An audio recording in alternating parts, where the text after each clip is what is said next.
Hi everyone, this is Anam. Welcome to PhD jobs and admission. आज का हमारा 10th lecture होगा on research methodology for your upcoming Veer Narmad South Gujarat University for your PhD entrance examination. मैं आपको बता दूं, जिससे कि हम नेक्स्ट जो प्रीवियस हमारा सेशन था उस सेशन में हमने कैरेक्टरिस्टिक्स ऑफ रिसर्च पर कुछ इंपॉर्टेंट एमसीक्यू सॉल्व कर लिए थे, और जो टॉपिक इंपॉर्टेंट टॉपिक जो रह गए थे तो वो मैंने आज के सेशन में कवर करने की कोशिश करी हूँ। ये हमारा पार्ट 2 होगा। तो आपको इस पार्ट के भी सारे एमसीक्यूज को अच्छे तरीके से देख लेना है, क्योंकि इस टॉपिक से आपको एग्जाम में 2 से 3 क्वेश्चंस देखने मिलेंगे। उसी के साथ साथ मैं आपको बता दूं, आपका इस यूनिवर्सिटी का जो पीएचडी एंट्रेंस एग्जामिनेशन होता है काफ़ी कॉम्पिटिटिव होता है, और एग्जाम आपका जुलाई में होने के चांसेस है। और अगर आप इस यूनिवर्सिटी के पीएचडी एंट्रेंस एग्जामिनेशन की प्रिपरेशन कर रहे हो तो आपको एग्जाम का पेपर पैटर्न पता होना चाहिए। तो आपका जो पेपर होता है ये 2 पार्ट्स में डिवाइड होता है, पेपर 1 एंड पेपर 2। तो पेपर 1 में आपको 50 एमसीक्यूज पूछा जाता है आपके रिसर्च मेथोडोलॉजी से, और पेपर 2 में आपको 50 एमसीक्यूज पूछा जाता है आपके सब्जेक्ट से रिलेटेड। तो याद रखना है, ये आपका 1 टाइम में ही टोटल पेपर होता है, यानी 2 आवर्स का आपका पेपर होता है। आपको एक ही साथ दोनों भी सेशन को सॉल्व करना होता है। पेपर को याद रखना है, आपको अलग अलग पेपर के लिए नहीं जाना है, क्योंकि स्टूडेंट्स की ये भी क्वेरीज है। तो आपको याद रखना है 50 एमसीक्यूज रिसर्च मेथोडोलॉजी से एंड 50 आपके सब्जेक्ट्स रिलेटेड एग्जाम में पूछे जाते हैं। सो मैं आपको बता दूं, इस एग्जाम को क्वालिफाइड करने के लिए मिनिमम 50% मार्क्स स्कोर करना होता है। यानी अगर आप सिर्फ पेपर 1 जो कि रिसर्च मेथोडोलॉजी होता है उसकी भी अच्छी तरीके से प्रिपरेशन कर लो, तो आप इजीली इस यूनिवर्सिटी के पीएचडी एंट्रेंस एग्जामिनेशन को क्वालिफाई कर पाओगे। तो उसके लिए आपके लिए हमने कंप्लीट कोर्स लेकर आए हैं, जिसमें रिसर्च मेथोडोलॉजी का हम आपको सारी चीज़ें प्रोवाइड करते हैं, video lectures, notes, mock test और रिविजन एमसीक्यूज पीडीएफ। ये सारी चीज़ें आपको एक ही जगह पर देखने मिलेंगी, और वो भी बहुत कम प्राइस है। 599 ही हमारी फ़ी है, बहुत कम है। आप इसको ईजिली अफोर्ड कर सकते हो। और याद रखना है, हमारे इस कंटेंट के साथ साथ हम आपको गारंटी भी देते हैं कि हमारे इसी कंटेंट से आपको एग्जाम में 50 में से 40 टू 45 क्वेश्चन डायरेक्टली एग्जाम में पूछे जाएंगे। तो आपको जल्द से जल्द हमारे इस कंटेंट को परचेस करना है।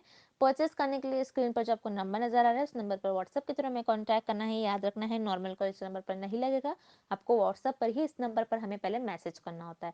और आप हमारे ऐप के थ्रू भी स्टडी मटेरियल को एक्सेस कर सकते हो। सो ऐप को एक्सेस करने के लिंक मैंने आपके साथ डिस्क्रिप्शन बॉक्स में प्रोवाइड कर रखी है। So that's it and let's begin with the video. Start करने से पहले मैं आपको शॉर्ट में बता दूं कि आपकी प्रिपरेशंस के लिए सेक्शन ए जो कि रिसर्च मेथोडोलॉजी होता है, इस पर हम आपको कंप्लीट कोर्स, कंप्लीट पैकेज एक ही जगह पर प्रोवाइड कर रहे हैं। बहुत ही सिंपल लैंग्वेज में सारा कंटेंट हम आपको प्रोवाइड कर रहे हैं, जिसमें कि हम वीडियो लेक्चर्स आपको प्रोवाइड करते हैं। थ्योरी और एमसीक्यूज दोनों वीडियो लेक्चर्स आपको देखने मिलते हैं। थ्योरी से हम पहले आपके सारे कॉन्सेप्ट्स को क्लियर करवाते हैं, देन एमसीक्यूज वीडियो लेक्चर से हम आपको ट्रिक्स और टिप्स बताते हैं। सारे जो ट्रिक्स होते हैं, किस तरीके से आपको रूल्स फॉलो करना है, ये सारी चीज़ें हम आपको बताते हैं। देन नोट्स में हमने इंपॉर्टेंट पॉइंट को हाईलाइट कर रखा है, जो आपको इंपॉर्टेंट कॉन्सेप्ट्स को याद रखने हैं। और इंटरव्यू में भी याद रखिए, आपको रिसर्च से बेसिक नॉलेज पूछी जाती है, तो वो भी सारे पॉइंट्स हमने हाईलाइट करके बताया है, जो कि आपके इंटरव्यू में आपके लिए बहुत हेल्पफुल होंगे।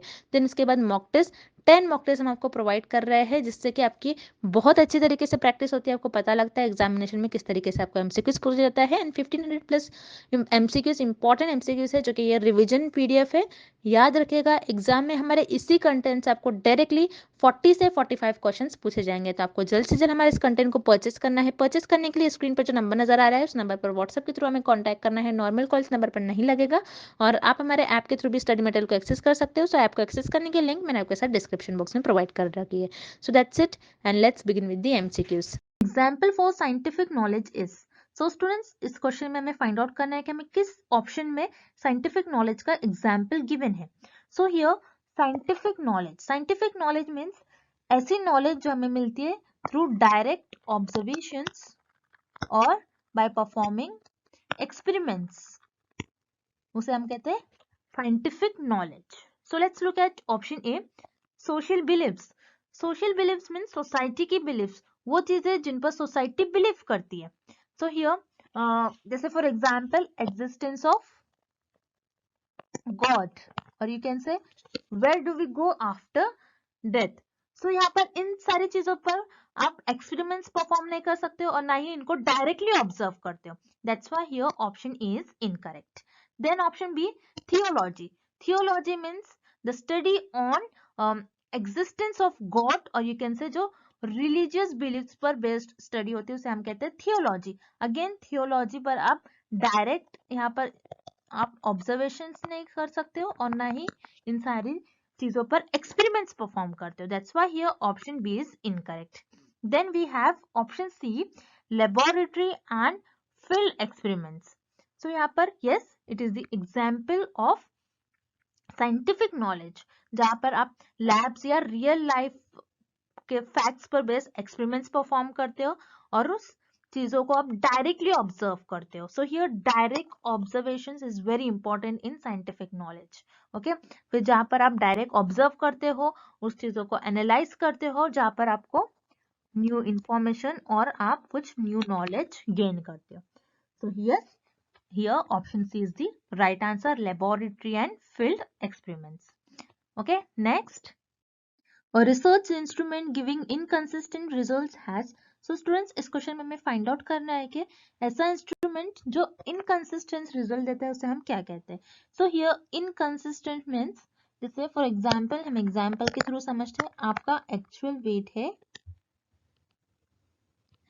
70, ओके, और आपने वेइंग मशीन में आपने वेट किया और आपका वेट आ रहा है 60. देन आपने सेकेंड टाइम वेट किया, सो आपका आ रहा है 40. आपने थर्ड टाइम वेट किया तो आपका आ रहा है 50. सो आप देख रहे हो हर बार आपको अलग अलग रिजल्ट मिल रहे हैं, सेम नहीं मिल रहे. ओके, आपने नंबर ऑफ टाइम्स आपने ये वेट किया अपना. ओके, थ्री टाइम्स आपने वेट किया और तीनों भी टाइम आपका वेट अलग अलग आ रहा है. That is known as inconsistence. और इनकंसिस्टेंस जब रिजल्ट आते हैं उसे हम कहते हैं low reliability. Okay, that's why here option C is correct.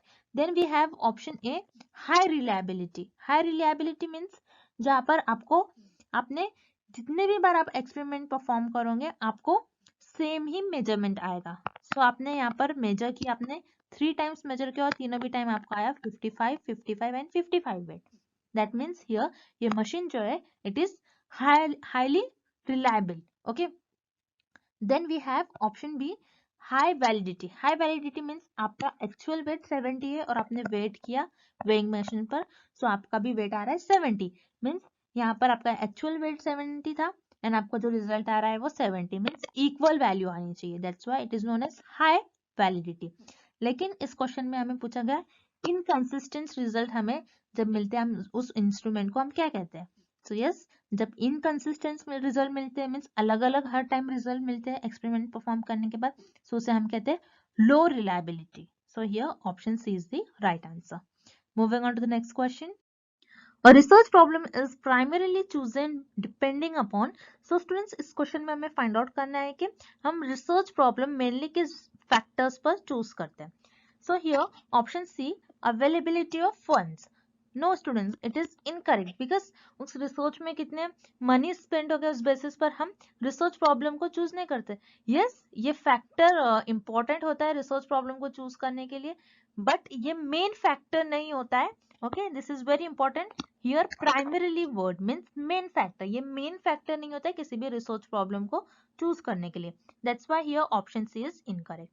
Then option B, availability of literature.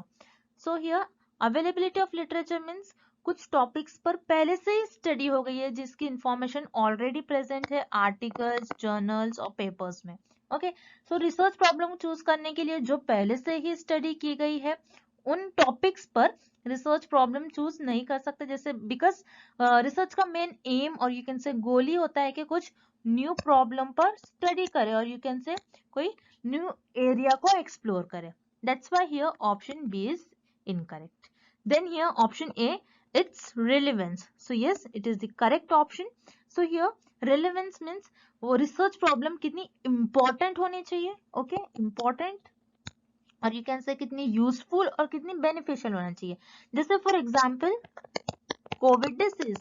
Okay, COVID-19 virus और you can say COVID disease. So COVID disease हमारे लिए एक important problem थी, important topic था कि हमको इस problem को सॉल्व करना था और उसका एप्लीकेशन देखना था because this is very useful और ये सोसाइटी के लिए बहुत बेनिफिशियल था. दैट्स व्हाई हियर हम रिसर्च प्रॉब्लम मेनली और प्राइमरीली चूज करते हैं depending upon its relevance. So yes, here option A is the right answer. Okay, next question. Identify the characteristics of good research. So students, इस question में हमें good research की characteristic किस option में given है ये फाइंड आउट करना है. So here option A, it can be replicated and doable. So yes, it is correct, because जो भी रिसर्चर ने पहले रिसर्च किया होगा उस रिसर्च को दूसरे रिसर्चर रिपीट करते हैं ताकि उस रिसर्च से कुछ न्यू इंफॉर्मेशन और न्यू क्वेश्चन डेवलप हो सके. So yes, it is the characteristic of good research, or this is known as replication. Okay. So replication, it is the one of the most important characteristic of research. That's why here option A is correct. Then option B, it generates new questions or is cyclical in nature. So students, remember this is known as cyclicality. Okay. Cyclicality means जहाँ पर आप अपनी research को एक cycle में perform करते हो. जैसे फॉर एग्जाम्पल आपको पता है हमारी रिसर्च एक प्रॉब्लम से स्टार्ट होती है और एक प्रॉब्लम पर एंड होती है. सो आप जब भी एक प्रॉब्लम पर रिसर्च परफॉर्म करते हो तो आपको उस प्रॉब्लम पर एक सोल्यूशन मिलता है. सो आपका सोल्यूशन परफेक्ट नहीं होता है, आपके सोल्यूशन से ही आपको एक न्यू प्रॉब्लम मिलता है और अब उस सोल्यूशन से ही आपको एक प्रॉब्लम मिलता है. सो आप इस प्रॉब्लम को सॉल्व करने के लिए आप फिर से रिसर्च करते हो. This is known as cyclicality. So yes, again here option B is the characteristic of good research. Then here option C, it is systematic. Yes, here option C is also correct. आपकी research systematic होनी चाहिए, means आपको research में और researcher अपनी research में कुछ steps follow करते हैं और यू कैन से एक सेट ऑफ प्रोसीजर फॉलो करते हैं, ना कि रैंडमली उस रिसर्च को परफॉर्म करते हैं, ना कि जिगजैग मैनर में परफॉर्म करते हैं. आप कैसे भी रिसर्च को परफॉर्म नहीं करते हो, आपको एक पर्टिकुलर स्टेप्स फॉलो करना होता है while performing research. So yes, here option C is also a characteristic of good research. So here correct option is option D, all the above. Next, external validity in research refers to. So students, इस question में हमें external validity की correct definition find out करनी है. So here validity, as you know, it is the characteristic in research, or external validity, it is the type of validity. Okay. So here what is external validity? तो external validity क्या होता है हम example के through समझते हैं. जैसे researcher को एक लार्ज पॉपुलेशन पर रिसर्चर ने एक लार्ज पॉपुलेशन से एक स्मॉल पॉपुलेशन पर रिसर्च किया, ये देखने के लिए कि स्मोकिंग कॉज कर रहा है लंग कैंसर या नहीं. ओके. तो रिसर्चर का ये रिजल्ट आया कि ये स्मोकिंग कॉजेस लंग कैंसर. सो यहाँ पर आप देख सकते हो कि रिसर्चर ने एक स्मॉल पार्ट पर ही रिसर्च किया, नॉट के पूरी पॉपुलेशन पर. ओके. तो यहाँ पर रिसर्चर का जो रिजल्ट आया है ये देखना है रिसर्चर को कि ये बाकी पॉपुलेशन पर भी ये रिजल्ट अप्लाई कर सकते हैं नहीं, कि बाकी लोग भी अगर स्मोकिंग कर रहे हैं सो उनका लंग के अफेक्ट कर रहा है या नहीं. ओके. सो अगर ये जो रिजल्ट है ये बाकी पॉपुलेशन पर भी रिसर्चर अप्लाई कर रहा है, so that is known as external validity. So external validity किससे डील करता है? जनरलाइजेशन ऑफ रिजल्ट से. Okay. So here in this question, external validity means extent of generalizability that results provide. So here option C is the right answer. Then we have option A, methods used in the study. No students, here option A is not the correct definition of external validity. Then option B, relation of research problem with researcher's personal life. Again, obviously option B is incorrect. So here option C is the right answer. Okay, next. Identify the features of the scientific method from the following list.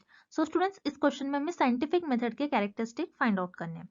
So here option A, clearly defined variables and procedure. So remember student, this is known as systematics. Okay, means आपको अपनी research systematic way से perform करनी चाहिए. आपको जो भी आपके research में variables है आपको proper define करने चाहिए और आपको आपकी जो रिसर्च होती है आपको प्रॉपर प्रोसीजर फॉलो करना होता है और you can say certain steps follow करना होता है while performing research. So yes, here option A, it is the characteristic of scientific method. Then here B, empirically tested hypothesis. This is known as empirical.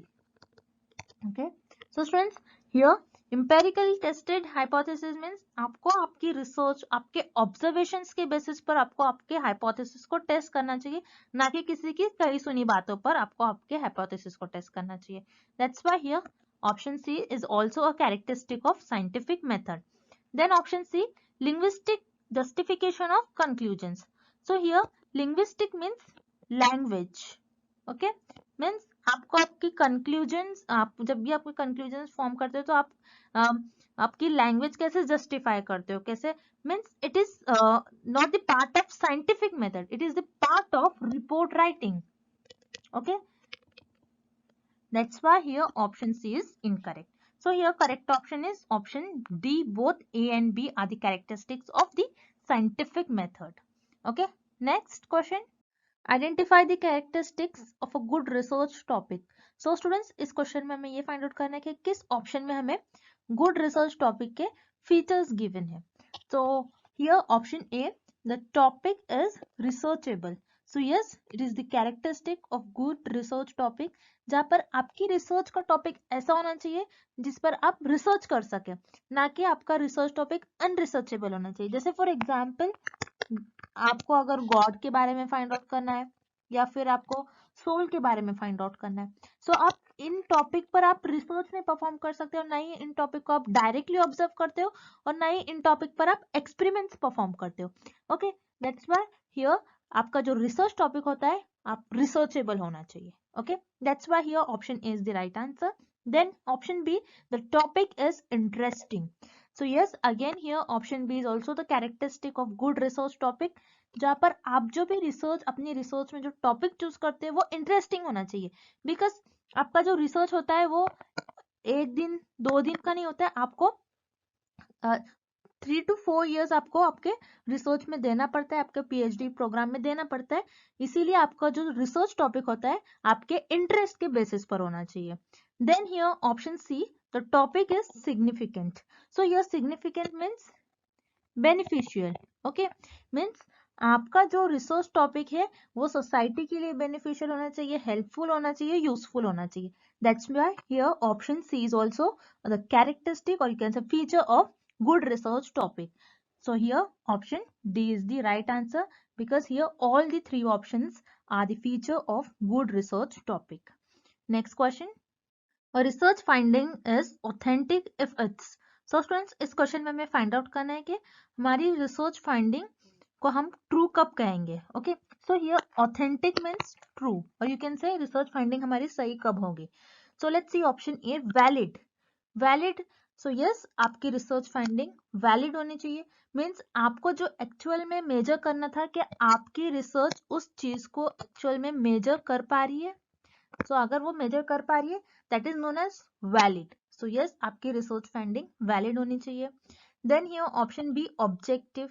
Yes, it is also correct because आपको आपकी research में some procedure और you can say some steps follow करना होता है while performing research, ना कि researcher को आपकी प्रेफरेंस को आगे रखना चाहिए, रिसर्चर को उनकी प्रेफरेंस को, और रिसर्चर को यहाँ पर बायस भी नहीं होने चाहिए. ओके, सो यस, आपकी रिसर्च फाइंडिंग ऑब्जेक्टिव होनी चाहिए. Then here option C, original. So yes, it is also correct about research finding. So आपकी रिसर्च, आप जब भी रिसर्च परफॉर्म करते हो, रिसर्च की डेफिनेशन ही ये होती है कि कुछ new theories, new concept, new ideas को डेवलप करे. सो रिमेंबर स्टूडेंट, जो भी चीज न्यू होती है वो ओरिजिनल होती है. That's why here option C is also correct about research finding. So here correct option is option D, all the above. Moving on to the next question. Dash validity assesses whether the test looks valid to the readers who read it. So students, here validity, it is the one of the characteristic in research. और validity के भी types होते हैं, जैसे हमने देखा external validity, और यहाँ पर आपको गिवन है face validity, content validity. So this are the types in validity.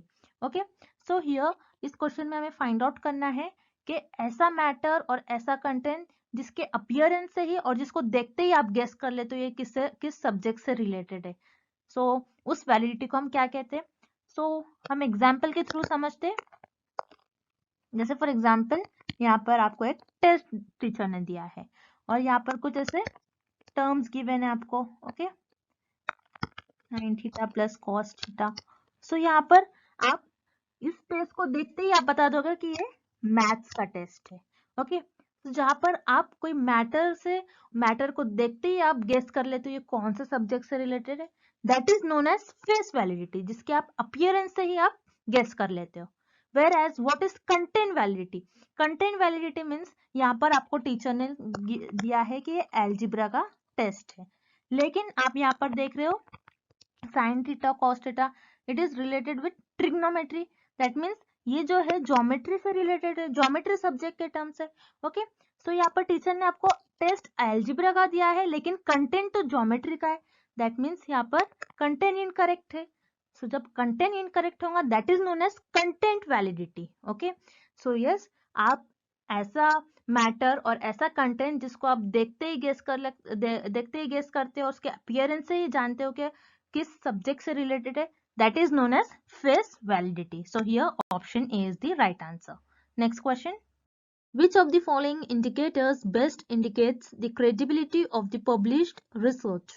So students, इस क्वेश्चन में हमें फाइंड आउट करना है कि ऐसा कौन सा ऑप्शन है जो किसी रिसर्चर के पब्लिश्ड रिसर्च के क्रेडिबिलिटी को और ट्रस्ट को बढ़ाता है। So here credibility means trust. So let's look at option A, institutional affiliation of the author. So here affiliation means position. So यहाँ पर रिसर्चर की पोजीशन से कि आप उस रिसर्चर के पब्लिश रिसर्च को ट्रस्ट करते हो कि वो रिसर्चर कौन से इंस्टीट्यूशन से बिलोंग कर रहा है, कौन सी ऑर्गेनाइजेशन से बिलोंग कर रहा है। No, that's why here option A is incorrect. Then here option C, date of publication. Again here option C is incorrect because आप किसी भी रिसर्चर के पब्लिश रिसर्च की डेट ऑफ पब्लिकेशन से उस रिसर्च को ट्रस्ट नहीं करते हो। जैसे फॉर एग्जांपल किसी रिसर्च ने कोई टॉपिक पर पहले से ही रिसर्च किया और किसी की रिसेंट रिसर्च है, so that's why here date of publication is not matter, is not the factor in credibility. That's why here option C is incorrect. Then option D, number of references. So yes, number of references means किसी research ने अपने research में 20 references लिया है और किसी ने 40 references लिया है। सो आप ऐसा नहीं कह सकते हो कि जिसने 40 रेफरेंसेस लिया है उसकी रिसर्च बहुत अच्छी होगी, जिसने 20 लिया है उनकी रिसर्च पर आप ट्रस्ट नहीं करते हो। No, number of references is not the factor. Again here option D is incorrect. So here option B, whether a journal article is peer reviewed. So yes, it is the correct, because आप जब भी अपनी research को publish करते हो journals articles में, सो वो unknown लोगों को सेंड किया जाता है और वो आपके रिसर्च टॉपिक और आपको कमेंट करते हैं और आपको फीडबैक देते हैं और वो बताते हैं कि if your research is authentic और नॉट, कि आपकी रिसर्च सही है या नहीं है। So here option B is the right answer, whether a journal article is peer reviewed. So students, I hope the characteristic of research is clear to everyone, and thank you for watching this video. See you tomorrow.